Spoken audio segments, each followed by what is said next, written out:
హరి ఓం.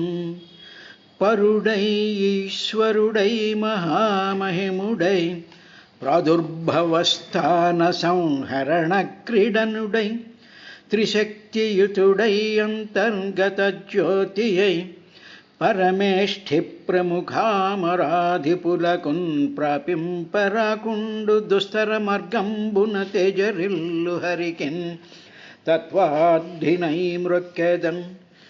ఏ విభువందనార్చనములే విభులి ఏ విభు చింతయు నమ కీర్తనంబే విధులీలద్భుతములు యవని సంశ్రవణంబుసేయ దోషావలి బాసి లోకము శుభాయత వృత్తి చలంగునండ్రు. నేనా విభునాశ్రయించదఘౌఘ నివర్తను భద్రకీర్తనున్. ఏ పరమేశు పదయుగమెప్పుడు గోరి భజించి నెర్పరుల్లొపలి బుద్ధిలో ఉభయ లోకములందలు అశక్తి బాసి ఏ తపములేక బ్రహ్మగతి దారుజితశ్రములై చెరింతురు. ఏ ఆ పరమేశు మృక్కెద అఘౌఘ నివర్తను భద్రకీర్తనున్. తపములు శశి అయిన మరి దానములెన్నియు శేషి అయిన ఏ జపములు శశి అయిన ఫల సంచయమెంవని జర్పకున్న. హేయ పదములై దురంత విపదంచిత రీతి గనుపుచుండు అయ్య పరిమితున్. భజించదా అఘౌఘ నివర్తను భద్రకీర్తనున్. పూర్ణుడయ్యను మహాభూత పంచకయోగమున మేనులను పురముల సృజించి పురములలో నుండి పురుష భావంబున దీపించునంవడు ధీర వృత్తి. పంచభూతములను పదునొకొండింద్రియముల ప్రకాశింపించి భూరి మహిమ షోడశాత్మకుడన శోభిల్లి జీవత్వ నృత్య వినోదంబు నెరపుచుండు. అట్టి భగవంతుడవ్యయుండచ్యుతుండు మానసోదిత వక్పుష్పమాలికలను మంజునవరస మకరంద మహిమలుట్ట శిష్ట హృద్భావలీలల చేయుగాత. హరి ఓం. సయిత్థం గృణతః పుత్రాన్ పురో దృష్ట్వా ప్రజాపతిన్. ప్రజాపతిపతిస్తన్వం తత్యాజ వ్రీడితస్తదా తాం దిశో జగృహుర్ఘోరాం నిహారం యద్విదుస్తమః. కదాచిజ్జాయత్స్రష్టర్వేద అసంశ్చతుర్ముఖాత్ కథం స్రక్ష్యామ్యహం లోకాన్ సమవేతాన్ యథా పురా అంటూ మైత్రేయ మహర్షి విదురుడికి ఈ నవబ్రహ్మలు కూడా తండ్రి గారు చేసినటువంటి ఆ అధర్మపరమైనటువంటి ఆ విధానాన్ని చూసి వాళ్ళు చెప్పవలసినటువంటిది ఆయన చెప్పారయ్యా. చెప్పిన తరువాత బ్రహ్మదేవుడు ఏమి చేశాడు అనేటువంటి విషయాన్ని మైత్రేయ మహర్షికి విదురుడు చెప్తూ ఉన్నాడయ్యా అని చెప్పి సుఖబ్రహ్మ పరీక్షణ్ మహారాజుకి ప్రాయోపవేశ దీక్షలో ఉండేటువంటి పరీక్షణ్ మహారాజుకి సుఖబ్రహ్మ గంగానది తీరంలో చెప్తూ ఉండేటువంటి విశేషాన్ని మనం చూస్తూ ఉన్నాం. దీనికి ముందు వెళ్ళే ముందు ఒక చిన్న మరొక రకమైనటువంటి ఒక వ్యాఖ్యానం చేద్దాము అనిపించింది. ఏమిటి జరిగింది అంటే, వాచం దుహితరం తన్వీం స్వయంభూర్హరతీం మనః అకామాం చకమేక్షత్త సకామ ఇతి నశ్రుతం. బ్రహ్మదేవుడు సరస్వతీదేవిని సృష్టించాడు కదా. స్వయంభువుడైనటువంటి ఆ బ్రహ్మదేవుడు తనలో నుంచి పుట్టినటువంటి తేజస్ సమానురాలైనటువంటిది మహత్తరమైనటువంటి అవయవ సౌందర్యంతో తరువాత దివ్యమైనటువంటి వెలుగులతో వెలిగిపోతూ ఉండేటువంటి వాచం దుహితరం అకామం చకమే అనేటువంటి విషయం ఉన్నది. ఇప్పుడు వాచం అంటే వాగ్దేవి అని అర్థం. వాగ్దేవి అంటే ఏమిటి? సమస్తమైనటువంటి వాక్కులు అంటే వేదవాక్కులు కానివ్వండి, శృతి వాక్కులు కానివ్వండి, స్మృతి వాక్యులు కానివ్వండి, తరువాత స్తోత్ర వాక్కులు కానివ్వండి. వాక్కులు అంటే పదములు లేకపోతే వాక్యములు లేకపోతే ఆ స్తుతికి సంబంధించినటువంటి మంచి పదాలతో కూడుకున్నటువంటి వాక్కులు అంటాంగా. కాబట్టి వాచం అంటే ఏమిటన్నమాట?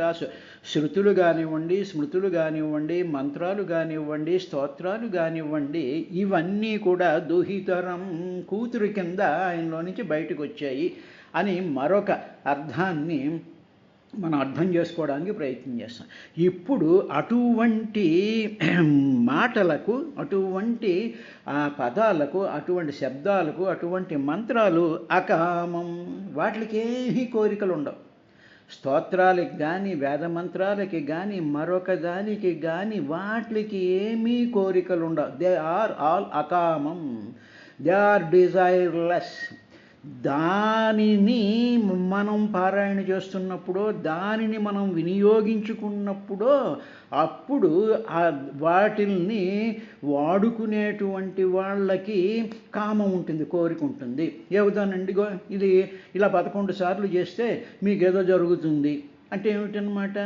ఆ శబ్దానికి లేకపోతే ఆ మంత్రానికి, ఆ స్తోత్రానికి ఏ విధమైనటువంటి కోరికలు వాటికి ఉండవు. కానీ దానిని తన మనసులో సృష్టించుకుంటూ దానిని తన దానిగా చేసుకుని, ఆ మంత్రాన్నో ఆ శబ్దాన్నో తన దానిగా చేసుకుని దాని నుంచి ఏదో ప్రయోజనం పొందాలి అనేటువంటి కామంతో మనం చేస్తూ ఉంటాం చూసారా? అది ఈ విధంగా జరిగింది. అందువల్ల వాచం దుహితరం తన్వీం అకామం చకామే. అకామం, అందువల్ల మంత్రాలకి కానీ స్తోత్రాలకి కానీ వీటి ఏవి కూడా కోరికలు ఉండవు. మామూలుగా అర్థం ఏమిటంటే పుట్టినటువంటి సరస్వతీదేవికి ఏ విధమైనటువంటి కామం లేదు, కానీ పుట్టించినటువంటి స్వయంభూ భగవాన్కి మాత్రం ఆ కామం వచ్చింది అనేటువంటి కథ నడిపించడం కోసం ఇది నహశ్రుతం, ఇది మేము విన్నామయ్యా విదురా అని చెప్పినటువంటి విశేషం ఉన్నది. తరువాత ఇక అనదర్ ఆస్పెక్ట్ ఏమిటి అంటే, సమస్తమైన ఒక మానవులకి రెండు రకాలైనటువంటి జ్ఞానాలు ఉంటాయి. ఒకటేమో వాసనా జ్ఞానం అని, రెండోది వివేక జ్ఞానం అని, రెండు రకాలైనటువంటి జ్ఞానాలు ఉంటాయని పెద్దలు చెప్తూ ఉంటారు. వాసనా జ్ఞానం అనేటువంటిది జంతువులకు ఉంటుంది. అంటే ఏమిటనమాట? ఆకలిస్తే తినడం, నిద్ర వస్తే పడుకోవడం, దాహం వేస్తే నీళ్లు తాగుతూ ఉండడం, ఏదైనా భయం వస్తే పరిగెడుతూ ఉండడం అనేటువంటి జ్ఞానం, ఆ స్పృహ జ్ఞానం అంటే ఆ స్పృహ, దట్ యాటిట్యూడ్ అది ఉంటుంది. ఇప్పుడు ఈ జంతువులకి లేకపోతే మిగతా ప్రాణులకి తమలో నుంచే పుట్టినటువంటి తమ సంతానం మీదే వాటికి కామం కలుగుతూ ఉండడం అనేటువంటిది మనం అనేక రకాలైనటువంటి జీవుల్లో మనం చూస్తూ ఉంటాం. ఉదాహరణకి కుక్కలు ఉన్నాయనుకోండి, ఏదో ఏనుగులు ఉంటాయి, గుర్రాలు ఉంటాయి, మనకి తెలియనటువంటి అనేక రకాలైనటువంటి జంతువులన్నీ ఉంటాయి. ఆ జంతువుల కడుపుల్లో నుంచే పుట్టినటువంటి ఆ స్త్రీ సంబంధమైనటువంటి వాటి మీద మళ్ళీ ఆ జంతువులకి కోరికలు ఉండడం అనేటువంటిది సర్వసాధారణంగా జరుగుతూ ఉంటుంది. ఇది మానవులకి మాత్రం ఆ విధంగా ఉండదు. ఒకవేళ మానవుల్లో కానీ సొంత సంతానం మీదే కామం కలిగినట్లంటే దాన్ని పెర్వర్షన్స్ అంటారు. అప్పుడు అటువంటి వాడికి వివేక జ్ఞానం లేదు. మనిషి యొక్క జన్మ ఉత్తమమైనటువంటిది ఎందుకు అంటే మనిషికి వివేక జ్ఞానాన్ని కూడా ఇచ్చాడు.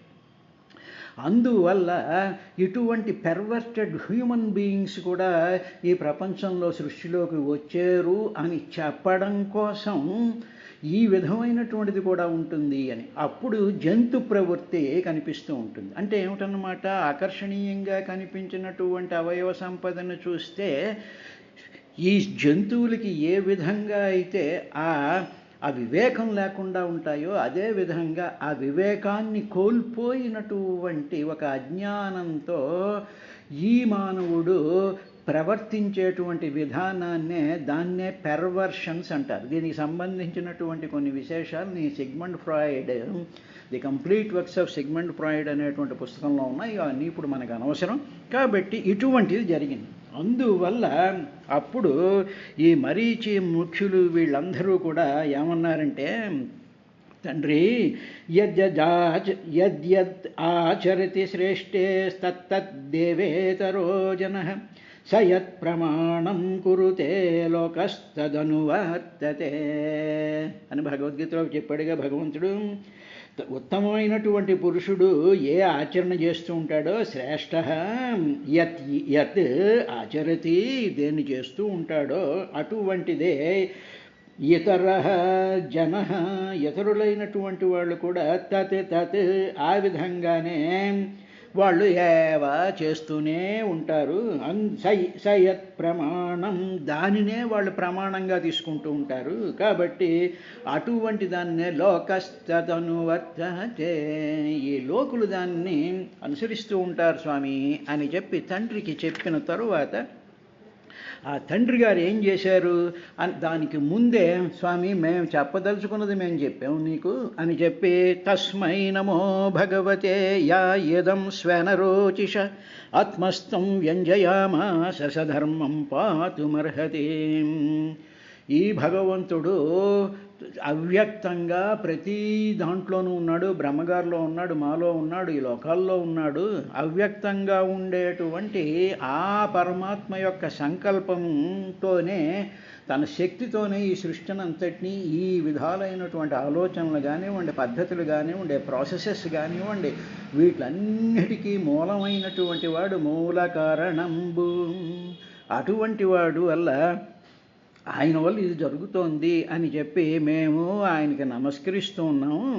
అందువల్ల ధర్మం పాతుమర్హసి, ఆ అసలైనటువంటి ధర్మాన్ని రక్షించగలిగినటువంటి సమర్థుడు ఆ పరమాత్మే అని చెప్పి నవబ్రహ్మలు నమస్కారం పెట్టిన తర్వాత ఈవేళ మనం చూడవలసినటువంటిది ఏమిటి అంటే, సయత్థం గృణతః పుత్రాన్ పురో దృష్ట్వా ప్రజాపతిన్ ప్రజాపతిపతిస్తన్ తత్యాజ వ్రీడితస్తదా తాం దిశో జగృర్ఘోరాం నిహారం యద్విదుస్తమః.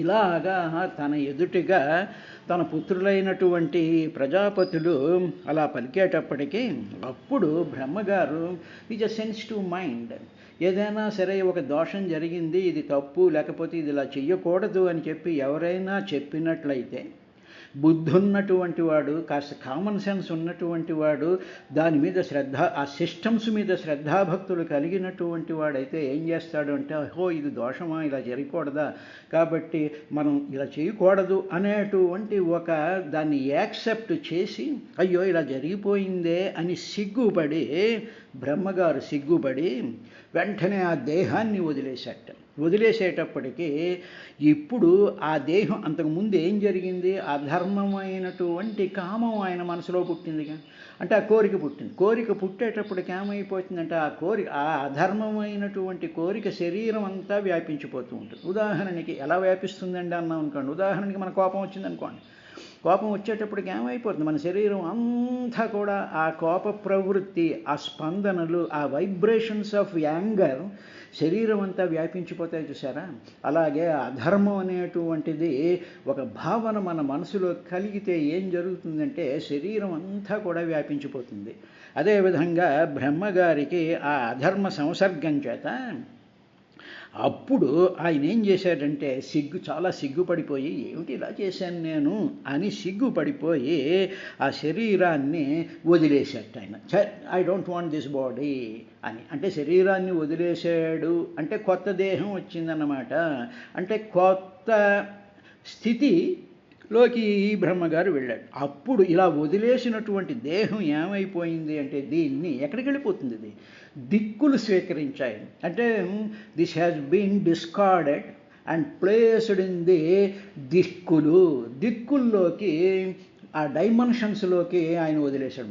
దిక్కులు డైమెన్షన్స్, ఆ డైమెన్షన్స్లోకి ఆయన వదిలేస్తే ఆ దేహమే, ఆ అధర్మంతో కూడుకున్నటువంటి దేహం ఏ విధంగా కనిపించింది అంటే, పొగమంచులాగా, తర్వాత చీకటిలాగా కనిపించింది. అంటే చీకటి అంటే ఏమీ కనిపించని తనం. అలాగే పొగమంచు కూడా ఏమిటి, పొగమంచు బాగా వెలుగ్గా ఉన్నట్టు కనిపిస్తుంది, కానీ ఎదురుగా ఏముందో మనకి తెలియదు. కాబట్టి ఈ అధర్మం అనేటువంటిది ఏమిటి అంటే ఎదురుగా ఉండేటువంటిది కూతురా లేకపోతే మరొకట అనేటువంటిది కనిపించకుండా దేహం అంతా వ్యాపించిపోయినటువంటి ఆ స్థితిని, that state of that ignorance, the state of బ్లైండ్నెస్ని బ్రహ్మదేవుడు ఆ శరీరాన్ని వదిలేశాడయ్యా అని చెప్పిన తరువాత సయిత్థం గృణతః పుత్రాన్ పురో దృష్ట్వా ప్రజాపతి, పురః అంటే తన ఎదుటిగా ఉండేటువంటి ఇత్థం ఈ విధంగా గృణతః పలికినటువంటి చెప్తూ ఉండేటువంటి ప్రజాపతులైనటువంటి పుత్రాన్ ఆ పుత్రుల్ని దృష్ట్వా చూసి, సహ ఆయన ఆ ప్రజాపతి ఈ ప్రజాపతులందరికీ కూడా పతి అయినటువంటి ఆ బ్రహ్మదేవుడు ఏం చేశారంటే తదా వ్రీడిత చాలా సిగ్గుపడిపోయాడు. Yes, I have done a mistake అని చెప్పి హీ రియలైజ్డ్ ది మిస్టేక్. కాబట్టి ప్రపంచంలో కొంతమంది మనుషులు, వివేక జ్ఞానం కలిగినటువంటి మనుషులు ఇది తప్పు ఇది దోషం ఇలా చేయకూడదు అని చెప్పినప్పుడు చేసిన పనికి సిగ్గుపడడం అనేటువంటిది సంస్కారం, దైవమైనటువంటి సంస్కారం. సిగ్గు లేకుండా అదే పనిని సమర్థించుకుంటూ అది కన్వీనియంట్గా వాడుకుంటూ ఉండేటువంటి కుసంస్కారాలు కూడా ఈ ప్రపంచంలోకి బ్రహ్మగారి యొక్క వీపులో నుంచి అవన్నీ కూడా బయటకు వచ్చాయి. కాబట్టి మనకి అటువంటి వాళ్ళు కనిపిస్తారు, ఇటువంటి వాళ్ళు కనిపిస్తూ ఉంటారు. కాబట్టి వ్రీడిత సిగ్గుపడిపోయి, వ్రీడ అంటే సిగ్గు అని అర్థం. అప్పుడు ఆ దేహాన్ని వదిలేయాలిగా, దేహం నిండా అది వ్యాపించిపోయిందిగా. అందుకనే చూడండి, మనకి ఏదైనా మైలు వచ్చిందనుకోండి, మైలు వచ్చింది అంటే ఏమిటన్నమాట, ఆ సంబంధమైనటువంటి ఆ అశుచి శరీరం అంతా వ్యాపిస్తుంది కాబట్టి స్నానం చేయాలి అంటారు. స్నానం చెయ్యాలి అంటే అది ఆ అధర్మాన్ని మనం వదిలించుకుంటాం. బ్రహ్మగారు కాబట్టి ఆ అధర్మంతో కలుషితమైనటువంటి దేహం, అధర్మంతో కలుషితమైనటువంటి దేహంతో కానీ ఆలోచనలతో కానీ ఆ సిస్టమ్ మనకు అలా ఉన్నప్పుడు మనం చేసేటువంటి మంచి పనులు కూడా, మనం చేస్తున్నాము అనుకునేటువంటి మంచి పనులు కూడా ఈ దోషంతో కలిసిపోయి ఆ మంచి పని కూడా ఈ దోషం యొక్క సాంగత్యం కలుగుతూ ఉంటుంది. ఉదాహరణకి మనం ఎంతో శ్రద్ధగా వెళ్ళి అక్కడ ఏదో పారాయణనో మరొకటనో చేస్తున్నాం అనుకోండి. అలా చేస్తూ ఉండేటువంటి సందర్భంలో దోషయుక్తమైనటువంటి పనులు, దోషయుక్తమైనటువంటి చూపులతో ఉండేటప్పుడు ఆ రెండు కలిసిపోయినప్పుడు చేస్తున్నటువంటి మంచి పని కలుషితం అయిపోతూ ఉంటుంది. కాబట్టి దీనికే మనకి పంచమ స్కంధంలో ఆ నాభి చక్రవర్తి చేసినటువంటి దానిలో అద్భుతంగా దాని విశేషం ఉంది. ఆ సమయం వచ్చినప్పుడు దాన్ని చెప్పుకుందాం. తాం దిశో జగృహుర్ఘోరాం, అప్పుడు ఆ తత్యాజ ఆ బ్రహ్మగారు ఆ శరీరాన్ని వదిలేసి, దానిని త్యాజ వదిలేసేసేపటికి దానిని దిశో జగృహు, ఈ దిశలన్నీ కూడా ఆ శరీరాన్ని తీసుకుని అందులో ఘోరాం నిహారం, చాలా ఘోరమైనటువంటి ఆ శరీరాన్ని ఈ దిక్కులు తీసుకుని అదే ఆ శరీరమే నిహారం, పొగమంచు కింద, తమహ చీకటి కింద, విదుహు వ్యవహరిస్తూ ఉన్నారయ్యా అని చెప్పిన తరువాత అప్పుడు బ్రహ్మగారు కొత్త దేహాన్ని ధరించిన తరువాత, విదురా ఏం జరిగిందో తెలుసా? కదాచిధ్యాయత స్రష్టుర్వేద అసంశ్చతుర్ముఖాత్ కథం స్పృక్ష్యామ్యహం లోకాన్ సమవేతాన్ యథా పురా. అప్పుడు ఆ దేహాన్ని, అంటే ది ఫీలింగ్ ఆఫ్ అధర్మ, the feeling of that badness, దానిని మనస్ఫూర్తిగా శ్రద్ధగా వదిలేసిన తరువాత అప్పుడు నేను అని బ్రహ్మగారు అప్పుడు కూర్చుని, నేను పూర్వ విధంగా ఎంతో పరిపుష్టమైనటువంటి, శుద్ధమైనటువంటి, బుద్ధమైనటువంటి, ముక్తమైనటువంటి నా మనసుతో, పరిపూర్ణమైనటువంటి విశుద్ధ జ్ఞానంతో శుభ్రపడినటువంటి నా మనసుతో చక్కగా ఉండేటువంటి రచనా సౌష్ఠం కలిగినటువంటి లోకాల్ని ఏ విధంగా సృష్టించాలి అని చెప్పి, ఎందుకంటే పరమాత్మ యొక్క ఆర్డర్ అది, బహూనాం ప్రజాయేతి, నాకు ఈ లోకాలు ఈ విధంగా ఉండాలి, that is the fundamental aspect. కాబట్టి ఆ ఫండమెంటల్ డిజైర్ ఆఫ్ పరమాత్మని ఆయన ఎప్పుడు ఈయన మనసులో జరుగుతూనే ఉంటుంది. బ్రహ్మదేవుడి యొక్క మనసులో, తన నవబ్రహ్మల యొక్క మనసులో మనలాంటి మానవుడికి కూడా మనకి సంతానం కావాలి అని ఎందుకు కోరుకుంటున్నామంటే అది పరమాత్మ యొక్క కోరిక, అది మన కోరిక కాదు. అందువల్ల ఏమిటంటే సంతానం లేనటువంటి వాళ్ళ యొక్క ఆ జీవితాలు పరిపూర్ణం కాదు అని శాస్త్రం చెప్పింది. ఎందుకు అంటే పరమాత్మ యొక్క డిజైర్ అది. అందువల్ల సంతానం అనేటువంటిది పరమాత్మ యొక్క డిజైర్లోకి ఉంది. కాబట్టి నేను ఏ విధంగా ఈ సృష్టిని చెయ్యగలను అని ఆలోచిస్తూ ఉండేటువంటి ఆ స్థితిలో బ్రహ్మగారికి 4 ముఖాలు ఉన్నాయిగా. అంటే ఏమిటి, 3 ముఖాలు ఏమిటంటే XYZ అన్నమాట, ఈ మొత్తం స్పేస్ అంతా. 4వ ముఖం ఏమిటంటే టైం. కాబట్టి ఈ స్పేస్ టైం కాంటినం అనేటువంటి దానిలో నుంచి, ఆ 4 ముఖాలలో నుంచి కూడా 4 వేదాలు కూడా పుట్టాయ్యా అన్నాడు. అప్పుడు వేదాల యొక్క ఉత్పత్తి జరిగింది. కదాచిధ్యాయత్స సృష్టిర్వేద అసంశ్చతుర్ముఖాత్ కథం స్పృక్ష్యామ్యహం లోకాన్ సమవేతాన్ యథాపురా. అహం నేను యథాపురా పూర్వంలాగే సమవేతాన్ బాగా చక్కనైనటువంటి లోకాన్ కథం ఈ 14 లోకాలు అందులో ఉండేటువంటి లోకులని ఏ విధంగా స్పృక్ష్యామి సృష్టించగలను అని కదాచిత్ ఒకనాడు ధ్యాయత ఆయన ధ్యానిస్తూ ఉండేటువంటి సమయంలో స్రష్టు బ్రహ్మగారి యొక్క చతుర్ముఖాత్ 4 ముఖాల నుంచి కూడా 4 ముఖాలు వేదా అసం చతుర్ముఖాత్ 4 వేదాలు కూడా ఆయన 4 ముఖాల్లో నుంచి పుట్టుకొచ్చాయా విదురా అని మైత్రేయుడు చెప్పినటువంటి విషయాన్ని వేదోద్భవం ఈ విధంగా జరిగింది.